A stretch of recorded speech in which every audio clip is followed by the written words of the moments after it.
The first thing I saw when I turned onto Maple Glen Road was brake lights, long lines of them, stretching way farther than they ever should have on a quiet suburban street where people usually waved at each other and drove 10 under the speed limit. Then I saw the barricade, bright orange, dead center across my driveway like somebody was filming a construction scene. Concrete blocks on both sides, reflective tape snapping in the wind, and zip-tied right in the middle was a laminated sign that said, "No ACCESS Community Authorized." I actually laughed for a second because my brain genuinely refused to accept what I was looking at. Then the laugh faded real fast when I realized they were serious. I sat there in my truck with the engine running, staring at my own driveway like somehow I'd taken a wrong turn and ended up in somebody else's life. My name's Ethan Mercer, and up until that week, I'd spent 15 years trying to stay invisible. That was the funny part. I wasn't some loud neighbor throwing parties or parking junk cars on my lawn. I worked restoration jobs for old farm equipment and commercial machinery, mostly welding and fabrication out of a workshop behind my house. My place sat at the very end of Maple Glen Road, tucked behind a line cedar trees, and technically the only way to reach it was by driving through this polished little subdivision called Hawthorne Estates. Now, Hawthorne looked like one of those neighborhoods where every mailbox matched and every lawn looked vacuumed. Decorative lanterns, tiny ponds, stone signs with fake gold lettering. The kind of place where people complain if your garbage can stay visible after sunset. My house had been there decades before theirs. But once the subdivision went up, suddenly I became the industrial eyesore at the edge of the community. I didn't hear that directly at first, of course. People like that never say things to your face.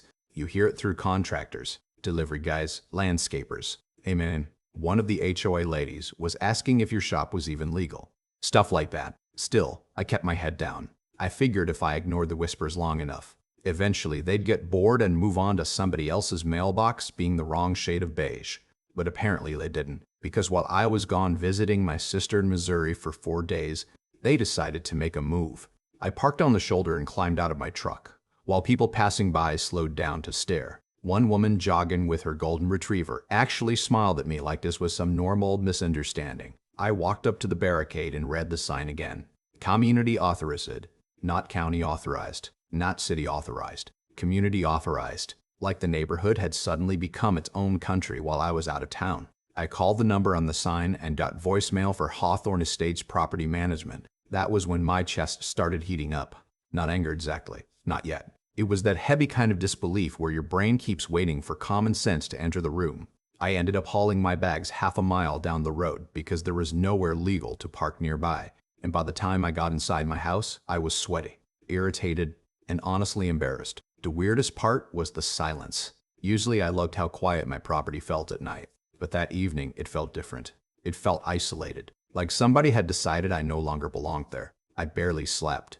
Around 6 the next morning, I got in my truck and drove straight to the house of the HOA president, a guy named Russell Dean. Russell was one of those polished suburban men who somehow always looked freshly moisturized. Early 60s, silver hair, tucked in golf shirts, smile that never reached his eyes. He opened the door holding a coffee mug like he'd been expecting me. "Ethan," he said, all friendly and calm. "I figured you'd stop by." I told him to remove the barricade. No small talk, no warm-up, just remove it. He sighed like I was being unreasonable and leaned against the door frame. "Look, we've had increasing concerns from residents regarding traffic, noise, commercial activity." "Commercial activity?" I interrupted. "It's my house. It's also a residential community," he said. "Families live here." I remember staring at him trying to understand the logic. Families live everywhere. Brussels. He took a sip of coffee and hit me with the sentence that changed everything. "We're willing to work with you on limited access hours." I actually blinked because I thought maybe I'd misheard him. "Limited access to my own driveway." "You have to understand," he said, lowering his voice like we were discussing nuclear negotiations. "Property values are sensitive. Property values." There it was. Not safety, not noise, not concern for children. Money. Pure suburban panic wrapped in fake politeness. I should have exploded right there on his porch. Part of me wanted to. But something strange happened instead. I got very, very calm. Because the second he said limited access, a memory clicked into place. About 6 years earlier, I'd had a conversation with an old county inspector during a drainage issue behind my workshop. We got to talking about Maple Glen Road and he casually mentioned something odd. Technically, the road wasn't private. The developers of Hawthorne Estates had intended to privatize it years ago, but apparently the paperwork was never finalized. At the time, I didn't care. It meant nothing to me back then. But standing there on Russell Dean's porch while he tried to regulate my own driveway access, like some neighborhood king, suddenly that memory came roaring back. Russell noticed a look on my face too. "What?" he asked. I smiled for the first time all morning. "Nothing," I said. "I think I finally understand the neighborhood."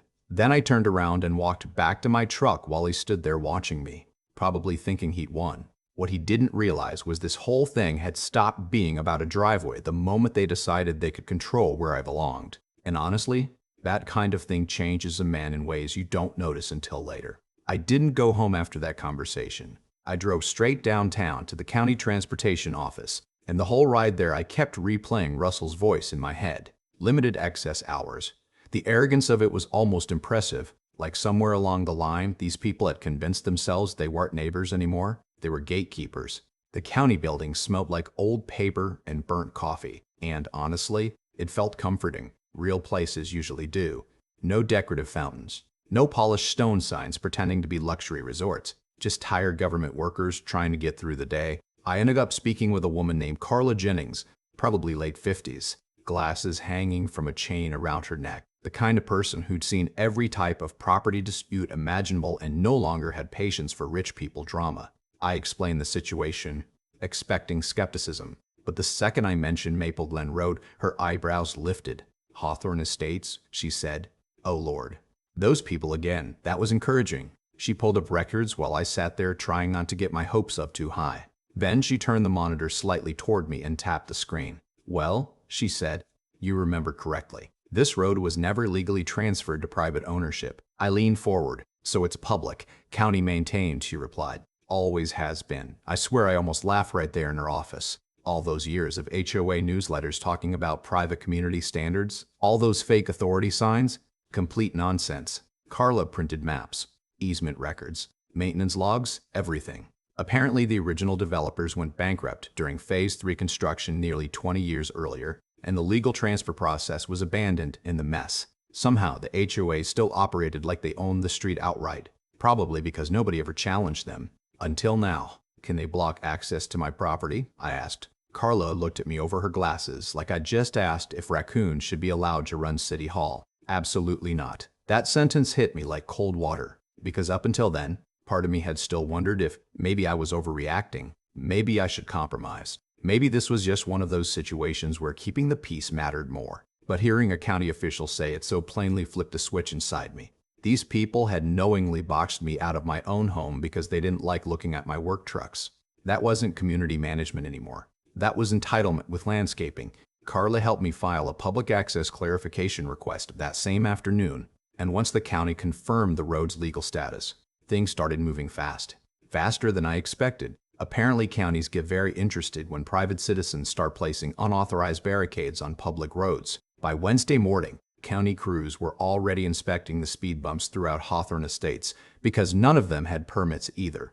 Turns out Russell and the HOA board had basically spent years decorating county property like it was their personal country club. But the real turning point came later that day when I called an old friend of mine named Marcus Hill. Marcus worked for a regional logistics mapping contractor that updated navigation systems for several GPS companies. We'd known each other since high school, back when we both drove absolute death trap pickup trucks and thought gas station hot dogs counted as dinner. I told him what happened, and there was about 5 seconds of silence before he burst out laughing. "Hold on," he said between laughs. "You're telling me these HOA people blocked your driveway on a public county road? That's about the size of it, Ethan," he said.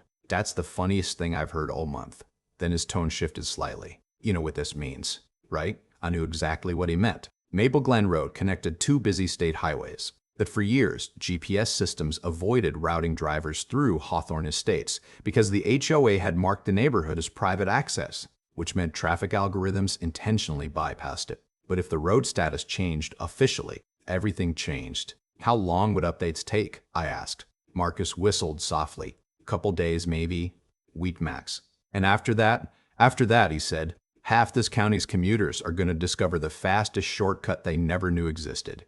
I wish I could say I wrestled with the morality of it. Maybe a better man would have. But honestly, After dragging luggage half a mile to my own house because some retired suburban tyrant thought my welding shop lowered property values, I felt nothing except a cold little spark of satisfaction. So I signed the paperwork. 2 days later, county trucks rolled into Hawthorne Estates just after sunrise. I happened to be drinking coffee on my porch when the first crew arrived. Men in orange vests started removing Private community signs from both entrances, while residents gathered nearby in robes and pajama pants looking horrified. By noon, the decorative speed bumps were being ground down because they violated county roadway regulations. The fake parking enforcement signs disappeared next. Then came the barricade in front of my driveway. Watching county workers dismantle it felt weirdly emotional. One guy asked if I wanted to keep a laminated sign as a souvenir. I said yes immediately. It still hangs in my workshop today, actually. Little reminder of what happens when people mistake politeness for weakness. That afternoon, Russell Dean came storming onto my property without knocking. No coffee mug this time. No polished smile. Just red-faced panic. "Did you do this?" he snapped. I looked up from my toolbox slowly. "Do what?" "The county inspections. The removals. The road status changes." "Oh," I said casually. "You mean the public road?" He stared at me like he wanted to physically shake me. "This neighborhood was designed to be private, and my driveway was designed to be accessible," I replied. He pointed toward the street where workers were hauling away one of the stone signs. "Do you understand what this is going to do to property values?" There it was again. Property values. Like the entire universe revolved around resale estimates and HOA newsletters. I wiped my hands on a rag and stood up.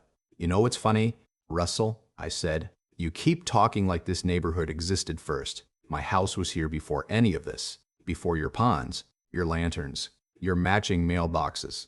He stepped closer. "You're enjoying this." I thought about that for a second. Then I shrugged.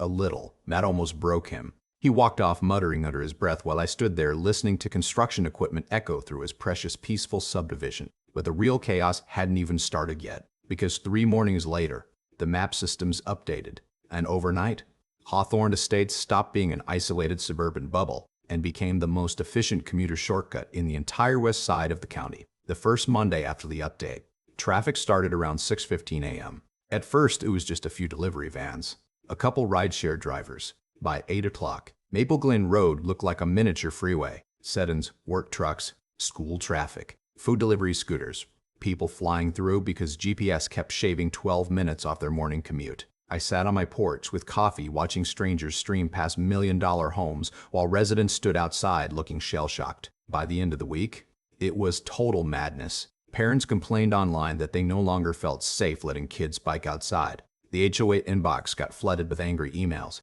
Trash pickup increased because roadside litter exploded. One resident tried putting homemade Private road signs back up, and county workers removed them within hours. My favorite moment happened Thursday afternoon when I watched a moving truck accidentally block Russell Dean's driveway for 20 solid minutes while commuter traffic boxed him in from every direction. The man looked seconds away from a stroke. And the truly ironic part, every single thing happening was completely legal. Exactly the way they always claim to want it. Rules, structure, enforcement. Turns out those things feel a lot different when they stop working in your favor. About 2 weeks after the traffic started pouring through Hawthorne Estates, the entire neighborhood looked exhausted. You could feel it in the air the second you drove in.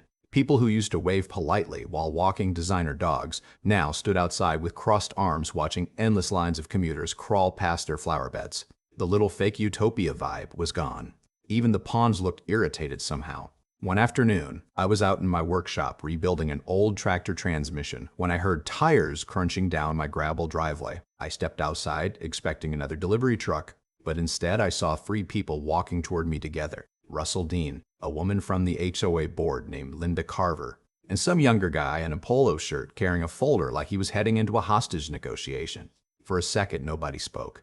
The wind was pushing sawdust across the driveway, traffic humming in the distance behind them like a river that wouldn't stop moving. Russell looked 10 years older than the last time I'd seen him. "Can we talk?" he finally asked. I leaned against the workshop door. "Depends." Linda stepped forward carefully, the way people approach injured animals. "The neighborhood's under a lot of pressure right now."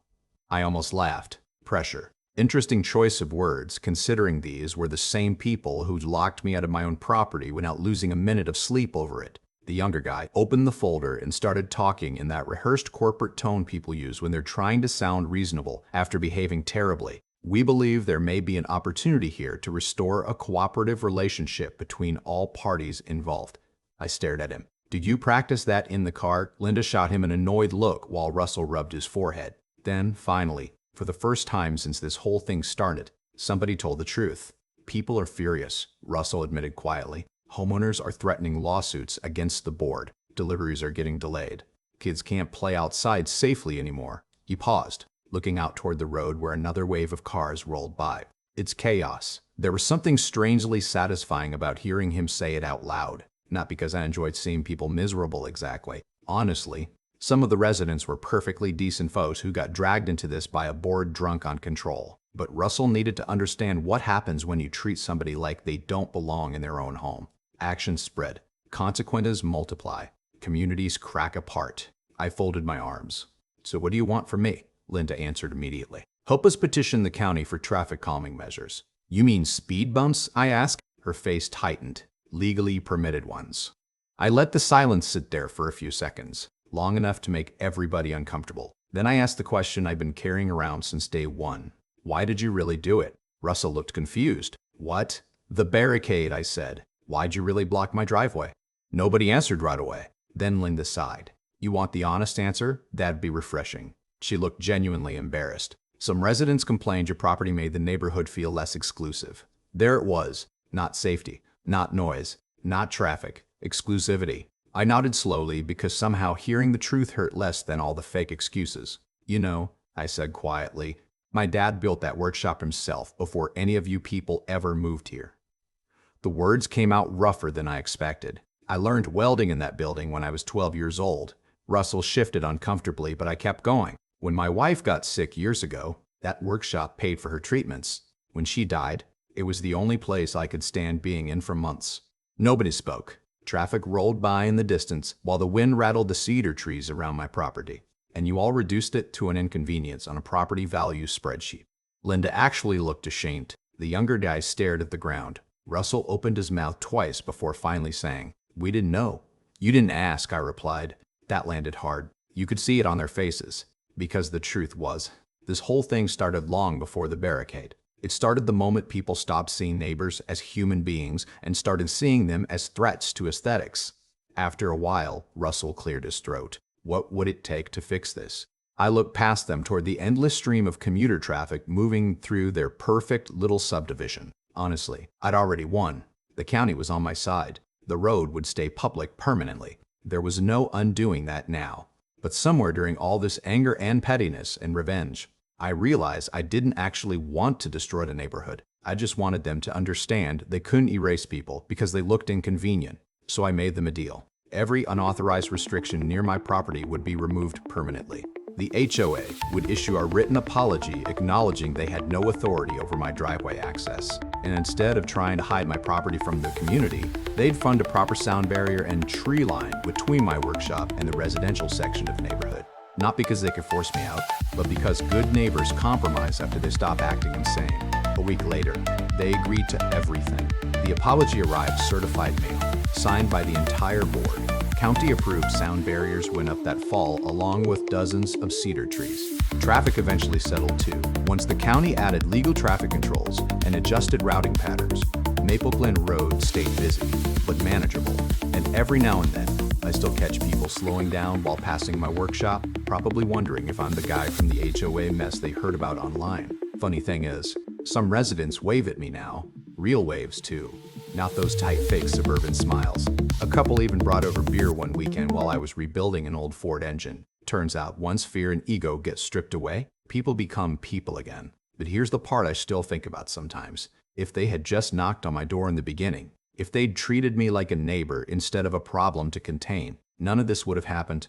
No lawsuits, no commuter invasion, no public humiliation, just a conversation between adults. Instead, they tried to weaponize control, and all they really did was expose how fragile their little bubble actually was. And honestly, I still don't know if I went too far. Some days I think they deserved every second of it. Other days, I drive through Hawthorne Estates and see kids playing near those new cedar trees and wonder if revenge always spreads wider than the people you aim it at. So tell me what you think.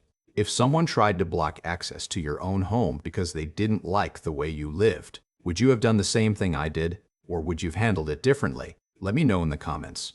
And if you enjoy stories about neighborhood power trips, legal revenge, and ordinary people pushing back when enough is enough, hit subscribe because trust me, there are a lot more stories like this out there.